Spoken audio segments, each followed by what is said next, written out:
ఏ chicken గట్రా కూడా పనికి రానట్టుగా అమ్మతో కాకుండా పిల్లతో అలసందలు, ఎర్రకారం, ఎగ్ బుజ్జి చేశాను. ఇప్పుడు ప్రాసెస్‌లకైతే వెళ్దాము. టేస్ట్ అయితే అమోఘంగా ఉంటది. సక్కంగా నిఠారుగా ఉండే అలసందలైతే తీసుకోండి.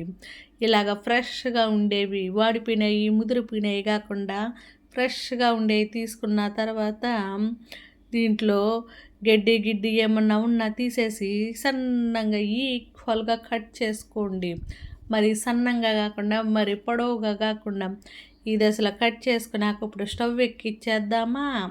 స్టవ్ మీద ఒక బౌల్ పెట్టుకొని దాంట్లో కొంచెం ఉప్పేసుకోండి. ఉప్పేసుకొని ఇప్పుడు కడిగేసిన అలసందల్ని సుత్తమారంగా వేసుకోండి. అలసందలు ఆయిల్లోనే వేయించొచ్చు కదా అని మీరు అనుకుంటారు. మధ్య రకం వచ్చేదాకా ఉడికేసి దాన్ని ఇలాగ వార్చేసేయండి.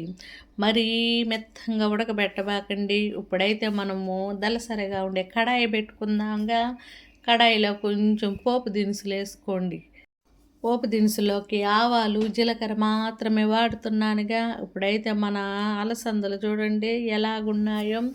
వీటిల్ని మనం సగమే కుక్ చేసుకోవటం వల్ల మిగతా సగము కర్రీలో అవుతుందిగా.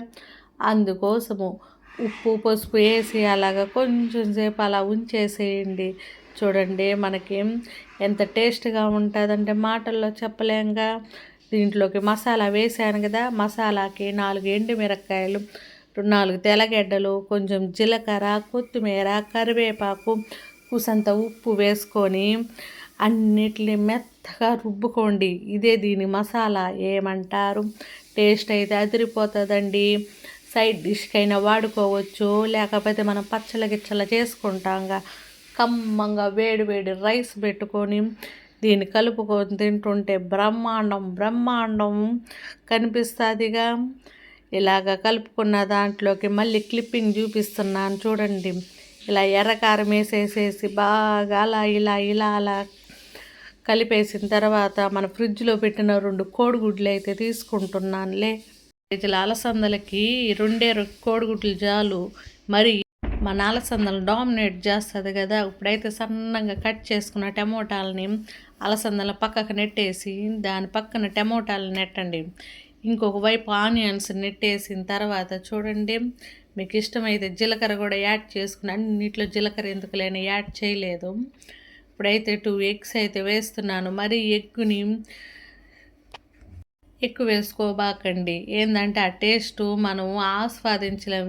వేటిల్ని మనము చెదర్చకుండా అలా పెట్టేసినామంటే చూడండి ఇలా అయిపోయింది కదా. దీన్నైతే మనం కూసంత ఉప్పు వేసుకొని, ఆల్రెడీ మనం మసాలాలో అలసందల్లో ఉప్పు వేస్తున్నాంగా, అందుకోసం ఉప్పు వేయలేదు. చూసుకొని కలిపిన తర్వాత మనం ఉప్పు వేసుకుందాం. కారం కూడా ఏమైనా తక్కువైతే కారం కూడా వేసుకోండి. ఏంటంటే వేసిన కారం అంతా వేయాల్సిన అవసరం లే. ఒక 2-3 స్పూన్స్ వేసుకున్న తర్వాత మనకి ఈ దశలో వచ్చిన తర్వాత కారం అనేది యాడ్ చేసుకోండి. కారం అంటే అదేనండి ఎర్రకారం. మిక్సీ పట్టేంగా ఆ కారాన్ని ఉప్పు కారం అన్నీ వేసుకొని ఇలా కొత్తిమీర చల్లుకొని టేస్టీగా ఉండే అలసందలు ఎర్రకారం ఎగ్ బుజ్జి రెడీ అయిపోయిందిగా. ఇదైతే అలాగే కలుపుకొని మనం తిన్నా బాగుంటుంది. ఎవరికైనా సైడ్ డిష్ కూడా ఇచ్చినామంటే అమోఘంగా ఉంటుంది. మళ్ళీ మంచి వీడియోతో వస్తాను.